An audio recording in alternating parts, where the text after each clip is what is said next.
Well, it's a very good afternoon to you all. You're joining us in Croydon for the 5th round of the Under-18 NatWest Schools Cup between Whitgift School and KCS Wimbledon.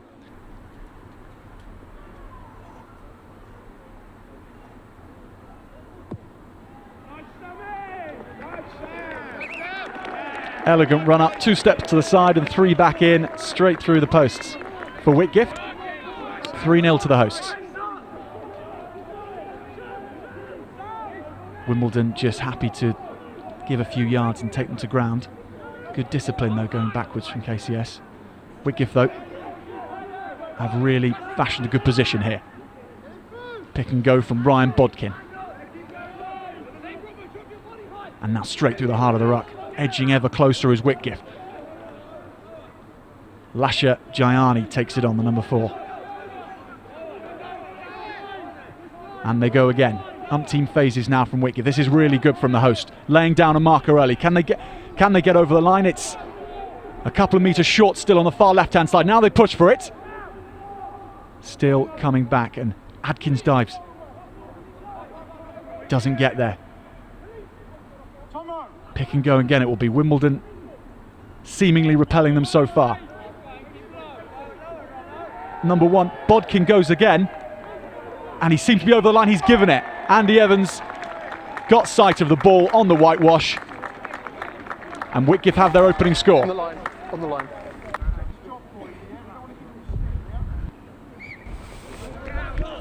So Bodkin adds the extras as well.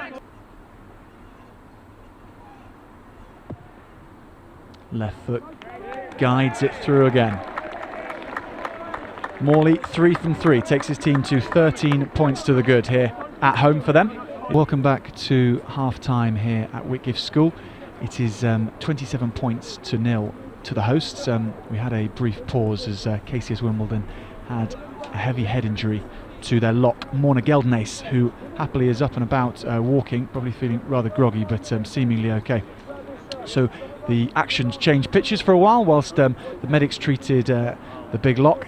And in that time, 2 tries were scored by the host, two very good tries. One by right wing Thomas Griffiths and another by the captain and number 6 Sydney Holland. Both were converted by the sharp number 10 Sam Morley, who's having a great game, it must be said.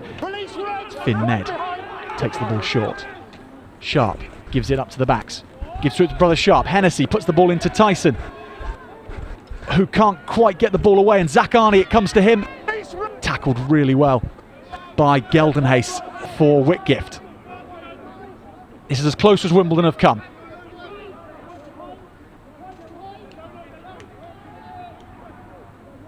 And that time Med almost squeezed over in the corner. Sharp calls for White, and White goes in.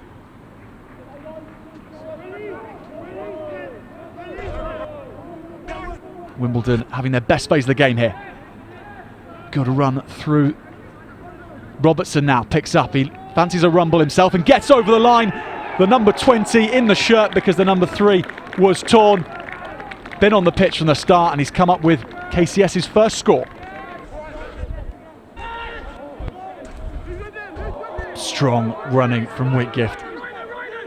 Sydney Holland, the captain, with a captain's run. Wimbledon dive on it bravely though, that's Stephen Sharp. Hennessy slips underfoot but manages to find a bit of space for himself. Bounces off number 8 Wilkins. Umney finds a little bit of space himself and switches with Zach Arney really well. Arney, good hands. And on to Stephen Sharp. This could be a chance here. Umney on the far hand touch line. Skips out of one tackle. The outside centre. Good breakout from KCS. Lim powerfully drives on.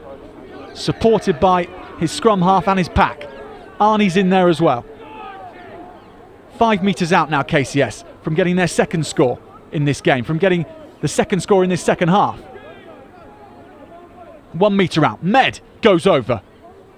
Reaches not quite for the line. It's under the feet of Stephen Sharp. Zach Arney, the winger, has it in his hands. Sneaks there. The half quarterback sneak, but not over the line. Ollie Robertson, though, does get over the line and has scored the second try. It's a double from the tight head prop. It's not often you get to say that. KCS have a real flow about them at the moment.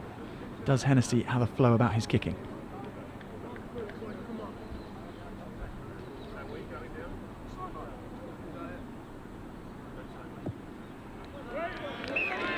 Solid strike, and the cheers tell you that that's gone through. 12 points against 27 in Whitgift's favour. 27 points to 12, it's finished here. Whitgift have beaten KCS Wimbledon. They will advance to the 6th round of the NatWest Schools Cup. So Neil Roberts, just seen KCS have a stunning second half and still come up 27 points to 12 short. So what's your reaction to the match? The only negative was that we saved our worst half of the year for the first 30 minutes. We gave away some ridiculous penalties, dropped the ball, and then obviously a few injuries, but injuries happen. So, and then the second half we just went, right, we've got the win, let's just play. We didn't have a line out, so we just quick tapped and we scored. We outscored them. We thought you can't be more proud of them what they did today. So the first half wasn't a true reflection of our season, but regardless of the result today, they've been outstanding. What was the slow start about? Do you know? I'm not sure. I couldn't put my hand on it. Just we controlled the ball quite well, but then a few penalties. They kicked the goal kicker for them was very, very good, and that puts their heads up, our heads down. They get on a roll, and their pick and drive was outstanding today. So that just accumulate points with the wind, and then we turned it around. And I hope we get remembered because of the second half. Yeah, well, certainly you will do. Well, it was a brutal game, and Morna Geldenhuys felt the full force of that. Was he knocked out in the end? Do you know how he is as well? Yeah, I'm not sure about what exactly happened, but he obviously didn't go back on the pitch, so we'll have to assess him regarding concussion and things like that. So we lost my other lock as well, Joe, with a hamstring injury. So, but Morna will be monitored, and he's got a Christmas break now, so the boys can rest for a little bit. Yes, exactly. There's a few boys waiting to come back in, and hopefully they'll buoy you up for the rest of the season. Thanks a lot for your time. Thank you very much. So Chris Wilkins, your team's through to the next round of the NatWest Schools Cup. You must be quite pleased. Yeah, I am pleased. I'm really proud of the lads, actually. I thought their depth was severely tested. We had a couple of people go off in the second half, and I thought the boys who came on battled hard, really hard. And I think the fact that we work on all of the lads in the whole squad and took so many people on tour, I think that paid off in the end, because the lads who stepped in knew what they had to do and did a good job. So a good squad effort. There's a great cohesiveness to your forward play particularly. Is that because you've come through so many challenges so far this season, starting way back in July with the tour, do you think? I do. I think we play lots of tough games, and I think, like I said beforehand, you're going to learn from those tough games. And we've got a good solid pack of forwards. No superstars, they just do their role well, and we've got some good players on the bench who come on and do a good job. So a good set of forwards, and I think we couldn't quite get the width into the second half as much. I think partly because I thought KCS did well at the breakdown and defended well when we went wide, and also because we had a few disruptions, so we decided just to kind of keep it a bit tighter, play to our strengths. And Sam Morley sadly had to go off in the second half. He was our man of the match in the end. Great place kicking, wasn't he? How important is he, and how is he, do you know, after the match? I think he's going for an X-ray on his ribs. I just had a quick chat to him. He's an important player, all of the important players. Jack Forrest, who went off as well, he's a big player for us. So those disruptions kind of, they didn't help, but I'm sure KCS had disruptions as well. And, I think we've just got to get on with it. But a good, tough game. I was very impressed with KCS. I thought they looked well organised, and there was a danger of them coming back into it in the second half, and pleased our lads held out.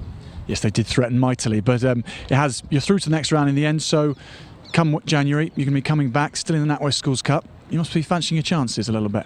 Well, we'll just concentrate on first of all, the lads need a break and they need a bit of a rest. We've got a kind of a development game on Saturday. None of the starters will be playing in that, so that'll be nice to watch some more fringe players have a good break, freshen up, and it's nice that I think the next game's at the end of January, so it gives us time to build for that.